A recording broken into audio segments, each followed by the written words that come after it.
Bonsoir à toutes et à tous, ravi de vous retrouver sur Monaco Info. Tout de suite, le sommaire de ce samedi 10 février. Le deuxième derby du sud-est de la saison entre Monaco et l'OGC Nice aura lieu demain à 20h45 à l'Alliance Riviera. Nous sommes allés prendre la température auprès des joueurs monégasques avant ce choc, mais également auprès de Frédéric Elion, journaliste sportif pour Monaco Info, qui reviendra sur l'histoire de ces derbys. 33 équipages venus de toute l'Europe se sont donné rendez-vous en principauté pour participer au troisième acte des Monaco Sports Boat Winter Series. Un vrai challenge pour les participants qui doivent composer ce week-end avec la pluie et le vent en Méditerranée. Depuis l'annonce du concert du roi Charles III, les spéculations pour connaître l'avenir de la monarchie britannique vont bon train.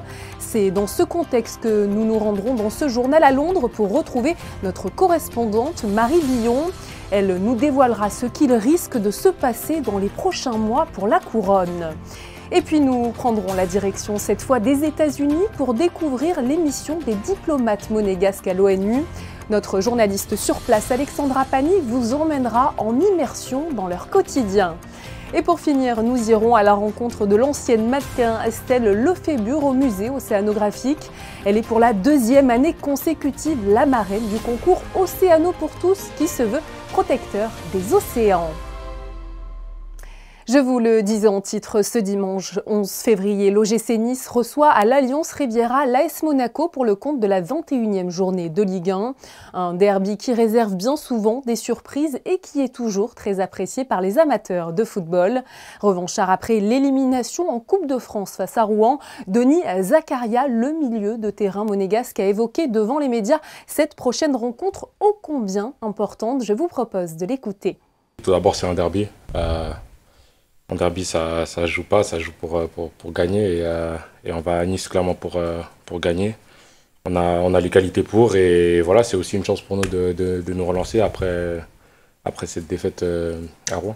Une saison, c'est jamais facile, il y a des hauts et des bas et voilà, là on est dans un moment où c'est un peu plus dur pour nous, mais je pense que voilà, comme je l'ai dit, on a les qualités pour sortir de cela et c'est à nous de montrer avec l'envie surtout que voilà, on va à Nice pour faire quelque chose de bien et pour remporter ce derby. Et pour tout savoir justement sur ces derbys du Sud-Est qui offrent toujours beaucoup d'émotions aux supporters, nous rejoignons Frédéric Elion. Vous le connaissez, il est journaliste sportif pour Monaco Info, mais il a surtout commenté pendant plus de 12 ans les chocs opposant l'OGC Nice et Monaco. Bonsoir à vous Frédéric. Bonsoir Julia. Alors ce dimanche aura lieu un nouveau derby en jeu entre Nice et Monaco. Les deux équipes occupent en effet actuellement le top 5 de l'élite avec notamment une place de numéro 2 pour Nice. Oui, en effet, on va clairement assister dimanche à l'Alliance Riviera, un duel entre prétendants à la Ligue des Champions. Vous l'avez dit, Nice deuxième avec 39 points, 4 points d'avance sur son rival monégasque qui est 5e. Et ouais, pour être honnête, c'est vrai qu'on n'attendait pas Nice aussi haut et aussi bien cette saison. L'objectif donné par les dirigeants niçois était le top 6, être européen. Mais on peut dire que Nice surperforme un petit peu depuis le début de saison. La greffe avec l'entraîneur italien Francesco Farioli a pris un petit peu plus vite que prévu. Et en fait, Farioli a fait de Nice une équipe incroyablement solide. Nice est la meilleure défense de Ligue 1, 11 buts encaissés, et avec un gardien en feu, Martin Bulka, 13 clean sheets sur 20 matchs, c'est une stat absolument ahurissante. Donc voilà, c'est vrai que tous les voyants sont au vert côté niçois depuis le début de saison, malgré les absences pour ce derby de Boga et de Mofi qui seront à la CAN, tout comme Singo côté monégasque. Des voyants au vert pour l'OGC Nice, on l'a compris. Monaco qui est dans une position un petit peu plus délicate, notamment à cause de son élimination ce jeudi soir lors de la Coupe de France face à un club de national. Ça ne va pas permettre clairement aux Rouges et Blancs de gagner en confiance avant ce choc. Oui, c'est vrai que ça fait un petit peu tâche cette élimination au tir au but à Rouen, 7e du championnat de national. Après, il ne faut pas oublier qu'au tour précédent, eh bien, Rouen avait déjà sorti Toulouse, une autre équipe de Ligue 1, le tenant du titre de cette Coupe de France. Donc il faut aussi féliciter les Rouennais. Et après, c'est vrai que c'est plutôt la prestation monégasque qui a été un petit peu inquiétante, notamment défensivement. C'est de ce côté-là que les problèmes existent pour Monaco depuis le début de saison. En attaque, ça va quand même très bien. Monaco est la 2e meilleure attaque de Ligue 1. Mais la 13e défense, et c'est vrai que voilà, Monaco concède beaucoup d'occasions. Et puis la dynamique aussi n'est pas incroyable. Depuis le début de 2024, Monaco n'a gagné que 2 matchs. Un au tir au but en Coupe de France à Lens et un autre face à Rodez, toujours en Coupe. Sinon, en championnat, la SM tourne un petit peu au ralenti. Un match qui promet donc d'être difficile pour les Monégasques, d'autant quand on pense au match aller, c'était en septembre 2023. C'est l'OGC Nice qui s'était imposé face aux Rouges et Blancs. Ont-ils finalement, les Niçois, clairement l'ascendant psychologique avant cette rencontre ? C'est une bonne question. Si on regarde par rapport, c'est vrai, aux dernières confrontations et au match aller, voilà le scénario du match, la victoire niçoise dans le temps additionnel avec le but de Jérémy Boga, les 2 pénaltys manqués par Balogun ou stoppés par Boulka comme vous voulez, plus le derby de l'an dernier remporté 3-0 par les Aiglons à Monaco. C'est vrai qu'on pourrait dire qu'il y a un avantage psychologique pour Nice. Après, dans les derbys, en fait, la dynamique s'inverse très vite. On se souvient, si on regarde les 5 derbys d'avant, Monaco en avait remporté 4. Donc ça peut tourner assez vite en termes de dynamique. Vous parliez il y a quelques instants des 5 derniers derbys de l'histoire. Justement, on va se replonger dans cette histoire des derbys du Sud-Est qui est forcément importante. Voilà, qu'est-ce que vous pouvez nous en dire ? La notion de derby, de base, ce sont 2 équipes de la même ville. Là, ce n'est pas le cas, bien sûr, mais voilà, il n'y a que 20 km qui séparent Nice et Monaco. Donc on a vraiment cette notion de proximité qui fait que c'est un vrai derby sympa à suivre. Alors il y a eu plus de 100 derbys en Ligue 1 entre les 2 formations. Je crois que ça monte à plus de 120 derbys si on compte la Coupe de France et d'autres compétitions. Voilà, il y a une vraie rivalité entre les deux équipes, plutôt amicale d'ailleurs, mais il y a plusieurs matchs notables des 2 côtés. Côté monégasque, il y avait une victoire en 78, un 6-1. C'est la plus large victoire dans un derby d'ailleurs pour Monaco. On se souvient aussi de la première victoire suite à la remontée de l'ASM en Ligue 1 à l'Allianz Riviera, une victoire 3-0. Et puis côté niçois, il y avait ce succès mythique en 2004 au Stade Louis II. Monaco menait 3-0 et puis il y avait eu cette victoire 4-3. Et puis il y avait un vrai antagonisme aussi, on peut dire, pendant des décennies. C'est que Monaco avait toujours, entre guillemets, l'étiquette du club un peu riche et Nice était le club populaire. Donc voilà, il y avait cette vraie guéguerre un petit peu David contre Goliath et voilà, depuis quelques saisons c'est un petit peu moins le cas. L'arrivée d'Ineos à Nice fait que Nice a aussi des moyens financiers supérieurs et peut maintenant bien rivaliser bien plus simplement et facilement avec l'AS Monaco. Merci beaucoup à vous Frédéric Elion pour toutes ces précisions sur le derby du Sud-Est qui aura donc lieu ce dimanche 11 février à 20h45. Merci Julia. Un mot de basket à présent avec la victoire de l'AS Monaco à Bologne en Euroleague. Alors que les Monégasques jouaient gros face à la 2e meilleure équipe à domicile cette saison, ils se sont finalement imposés de peu 81-78. Ce match a été remporté grâce notamment à une énorme performance de Mike James.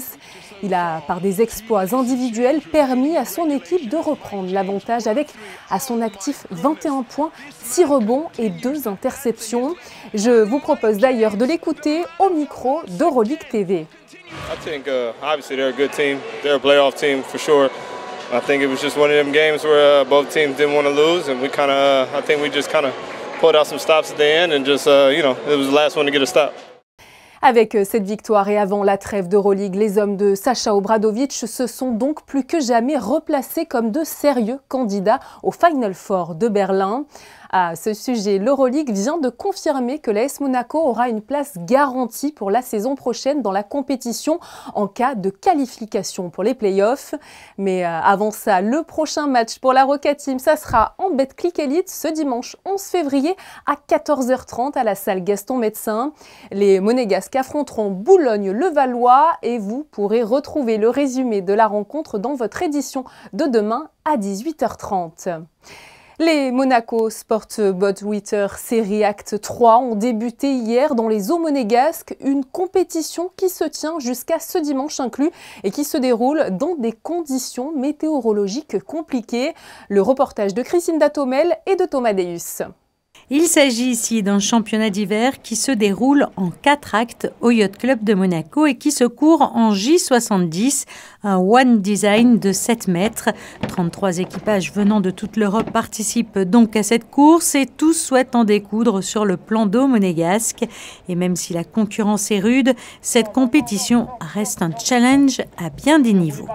La difficulté est liée à la qualité des équipages qui vont nous donner pas mal de fils à retordre et surtout la météo, c'est pas tant la pluie qui va nous gêner, c'est surtout les vents qui peuvent être un peu oscillants, un peu imprévisibles, donc qui peuvent redistribuer les cartes. L'avantage c'est que c'est une série quand même assez, je ne vais pas dire familiale parce que le niveau il est quand même haut, mais par contre avec des âges et des configurations assez différentes, il y a des équipages de filles, il y a des équipages avec des jeunes, et du coup c'est assez mélangé. Nous l'objectif c'est toujours de faire un podium, même si le niveau est très relevé, et de maintenir notre quatrième place. Nous sommes d'ores et déjà qualifiés pour le mondial. Il y aura 3 bateaux de Monaco au mondial qui aura lieu à Palma au mois de septembre.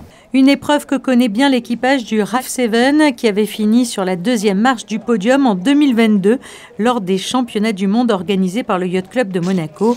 Espérons donc un aussi joli classement pour le team aux couleurs monégasques. Et puis sinon, dernière étape de ces Monaco Sportboat Winter Series, la Primo Cup, qui se tiendra début mars en Principauté et qui sera le point d'orgue de ce championnat. Le rendez-vous est bien pris pour le 4e et dernier acte de cette compétition. Lundi soir, Buckingham Palace a annoncé dans un communiqué que le roi Charles III était atteint d'un cancer. Un vrai choc pour tous les Britanniques, même si les proches du roi, notamment sa femme Camilla, se sont voulus rassurants en déclarant hier, je cite, qu'il se porte extrêmement bien. Mais forcément, avec cette annonce, de nombreuses interrogations se posent sur le bon déroulement de la monarchie. Marie Billon, correspondante pour Monaco Info à Londres, est présente avec nous. Bonsoir. Bonsoir. Alors, le roi Charles III a donc annoncé en début de semaine être atteint d'un cancer sans donner plus de détails sur sa nature. Quelles sont concrètement les conséquences de cette annonce pour la couronne britannique ? C'est la première fois que la monarchie est aussi transparente sur la maladie du monarque, qui est aussi le chef d'État. Donc c'est quelque chose d'important déjà à noter. Et c'est important parce que le monarque est aussi le chef d'État. Et Buckingham Palace a voulu bien préciser que le roi allait continuer à assurer ses devoirs constitutionnels, même s'il allait être moins présent au niveau des devoirs de représentation. Et ces devoirs constitutionnels sont importants. La première chose, évidemment, c'est que s'il y a une loi qui est votée par le Parlement, il doit les promulguer et il continuera à faire ça. Il continuera aussi à recevoir les red boxes, qui sont ces mallettes diplomatiques qui contiennent des documents du gouvernement. Et puis, il continuera chaque semaine aussi à faire ses audiences avec le Premier ministre britannique, Rishi Sunak, même si cette semaine, on ne sait pas si ce sera pareil toutes les semaines, mais en tout cas, cette semaine, elles n'ont pas eu lieu en face à face avec Buckingham Palace, mais par téléphone, pendant que le roi se reposait à Sandringham, dans sa maison de l'Est de l'Angleterre. Vous l'avez dit, c'est vrai, cette annonce tranche totalement avec la façon habituelle de communiquer pour la monarchie anglaise. Auparavant, voilà, vous l'avez dit, les maladies étaient plutôt gardées secrètes. Comment expliquer ce changement un petit peu radical finalement ? Alors, Charles III veut une monarchie moderne, une monarchie différente de celle de sa mère, une monarchie moderne qui permettent finalement les Britanniques de se sentir plus impliqués dans tout ce que fait la couronne britannique. Et puis, il y a aussi une autre raison, et Charles III l'a dit très clairement, c'est qu'il veut que toutes les personnes qui souffrent aussi au Royaume-Uni de cancer sachent que en parler, c'est possible, que le roi leur apporte leur soutien, et que c'est important de ne pas cacher sa maladie, surtout qu'il continue à travailler, comme énormément de gens qui ont un cancer, qui eux-mêmes continuent à travailler. Et il avait eu exactement la même philosophie quand il a annoncé son hypertrophie de la prostate. Il a dit, c'est pour que toutes les personnes qui en souffrent osent en parler, et puis c'est aussi pour que tous les hommes d'un certain âge pensent à garder un œil justement sur leur prostate, c'est important. Cette maladie qui pourrait aussi venir panser quelques plaies familiales, comme le laisse entrevoir la venue du prince Harry au chevet de son père. C'est effectivement ce que se sont dit les Britanniques. Ils se sont dit deux choses. Ils se sont demandé, est-ce qu'il a dû se dépêcher de venir parce qu'il était urgent de se rabibocher avec son père et est-ce que c'est le signe d'un réchauffement des relations entre Harry et son père, le roi Charles III, et surtout, parce que les relations sont là le plus tendues, entre Harry et son frère, son grand frère, le prince William. On sait que Harry a fait plusieurs heures d'avion, 6000 kilomètres pour venir voir son père en début de semaine. Ils se sont vus 30 à 45 minutes selon les médias, donc très très court. Et Harry est resté moins de 24 heures au Royaume-Uni avant de repartir. Donc ça a été vu comme quand même très très très très fin au niveau des efforts de réconciliation. Même si ça a été un geste, on s'est demandé si Harry, qui n'est pas en santé du tout au Royaume-Uni, on s'est demandé si en gros il ne pouvait pas ne pas venir et qu'il a juste fait cet aller-retour pour ne pas qu'on le critique de pas venir, mais qu'en fait c'était plus cosmétique qu'autre chose. En tout cas, il a vu son père pendant 30 à 45 minutes. Il n'a pas vu son frère, le prince William, pendant son court, très court séjour au Royaume-Uni. Par rapport à cette situation et la maladie du roi Charles III, est-ce qu'il y a des pouvoirs que le roi ne peut pas déléguer, Est-ce qu'on peut envisager finalement dans les mois à venir un basculement vers une régence douce où le prince William remplacerait petit à petit son père ? C'est une possibilité si vraiment l'état du roi se détériorait. Pour l'instant, ça n'est absolument pas la question.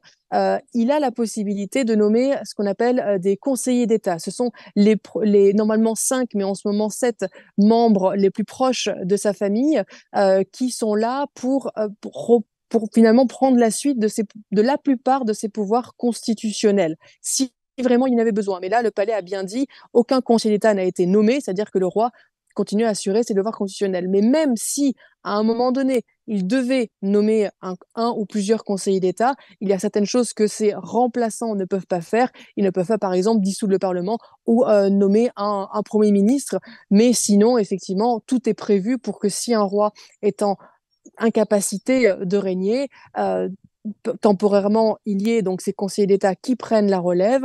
Et effectivement, une régence, encore une fois, est possible. Et ce serait évidemment le prince de Galles, l'héritier du trône, qui prendrait les rênes à ce moment-là. Et là, il aurait beaucoup plus de pouvoir constitutionnel, mais encore une fois, ni régence, ni même abdication, ce mot n'est pas prononcé ici au Royaume-Uni. On ne le prononce que dans les médias étrangers. Tout ça, ça n'est vraiment pas évoqué pour l'instant. Merci beaucoup à vous, Marie Billon, d'avoir été présente sur Monaco Info. Avec plaisir. D'outre-Manche, nous partons outre-Atlantique, direction les États-Unis. En début de semaine, on vous emmenait déjà dans les couloirs de l'ONU où vous avez pu y découvrir son institut de formation et de recherche appelé UNITAR. Alexandra Pagny, vous nous proposez aujourd'hui de partir à la découverte de la mission permanente de Monaco auprès des Nations Unies et des diplomates qui la composent. Bonsoir. Bonsoir à vous. Effectivement, on a célébré ses 30 ans en 2023. Nous avons pu recevoir à plusieurs reprises sur notre antenne l'ambassadrice représentante permanente Isabelle Picot. Elle est accompagnée au quotidien de 4 diplomates monégasques. Je vous propose de découvrir à quoi correspond leur quotidien. L'on se situe à quelques pas seulement du siège des Nations Unies à New York. La mission permanente de Monaco est installée dans cet imposant building du 866 UN Plaza depuis plus de 30 ans. 4 ambassadeurs s'y sont succédés depuis l'admission de la principauté à l'ONU en 1993. L'ambassadrice représentante permanente actuelle, Isabelle Picot, est nommée en 2009. Elle est accompagnée par 4 diplomates monégasques aux profils variés, tout comme leur mission. L'objectif principal, c'est vraiment d'exprimer les priorités et les points de vue de la principauté sur les textes qui sont négociés dans toutes les réunions qui se tiennent au siège des Nations Unies. Compte tenu de la nature de la mission, on est une toute petite équipe. Nécessairement, ça change la nature de notre métier. On a besoin de s'appuyer plus sur nos collègues, de créer des relations qui nous permettent d'avoir des informations sur toutes les réunions qui se passent à l'ONU. Il nous faut quand même avoir des informations sur ce qui s'y passe, l'évolution des négociations, pour pouvoir en faire part à Monaco. Daphné Leçon a passé l'ensemble de sa carrière dans la diplomatie monégasque, auprès de l'UNESCO, puis en poste à l'ambassade de Monaco en France, ainsi qu'à la mission monégasque auprès de l'Union européenne à Bruxelles. Elle a rejoint New York en tant que représentante permanente adjointe en 2022. À l'ONU, évidemment, les thèmes sont très variés, donc on couvre un spectre assez vaste. Donc c'est aussi très intéressant de faire ce métier parce qu'on est vraiment au cœur de la politique internationale. On essaie de se répartir en fonction soit des profils, soit des appétences de chacun, si quelqu'un est intéressé par un dossier ou par un autre, et également en fonction de l'agenda, parce que parfois on est comme une petite équipe, il y a 5 diplomates, il y a l'ambassadrice et ensuite 4 diplomates, donc on essaye de faire en sorte de couvrir toutes les réunions possibles et être sûr d'avoir le maximum d'informations pour prendre les positions qui doivent être prises. Depuis 2017, la rotation régulière des diplomates mise en place incite à une mobilité tous les 4-5 ans. Florian Botto est lui diplomate à New York depuis plus de 10 ans. Cette exception était justifiée par le suivi d'un dossier qui a tenu en haleine les Nations Unies pendant 20 ans. Le traité BBNJ sur la haute mer, adopté finalement en juin 2023. Ça a été effectivement un des grands moments de ma présence ici. On a vraiment d'excellentes relations avec les collègues de tous les pays. Je pense que Monaco est vu et reconnu comme un pays crédible sur les thèmes où nous nous engageons. Et les interactions au quotidien sont vraiment très enrichissantes. Et je pense de part et d'autre, parce que les collègues savent que nous venons en réunion avec les bonnes intentions, les meilleures intentions possibles pour améliorer les textes des résolutions ou pour nous engager sur des sujets qui nous sont chers. Et nous ne sommes pas vus comme des adversaires, je pense, par la plupart des autres pays. Le travail auprès d'une organisation multilatérale diffère des missions habituelles d'une ambassade. Ici, chaque jour, c'est avec 192 autres pays que les diplomates discutent pour ensuite rendre compte à la principauté. J'ai toujours eu le même dossier, les droits de l'homme. Donc ça touche à beaucoup de sujets, c'est très large les droits de l'homme. Ça va des droits des femmes, des droits des enfants, à la situation dans certains pays comme la Syrie, l'Afghanistan, etc., à des sujets très précis comme la peine de mort ou le nazisme. Et en étant une petite mission, effectivement, on a plus une vue d'ensemble de ce qui se passe à l'ONU. La plupart de nos collègues, ils ont leur dossier qui est vraiment tout petit. Nous, on fait un peu de tout, donc on sait un peu tout ce qui se passe. Excellences, mesdames et messieurs, chers amis, ce sommet dont je salue la convocation... Depuis 30 ans, le prince Albert II est très impliqué dans le travail de la mission permanente et se rend régulièrement à l'ONU. Les diplomates de la mission permanente participent donc également à l'organisation des déplacements des délégations monégasques en visite au siège des Nations Unies.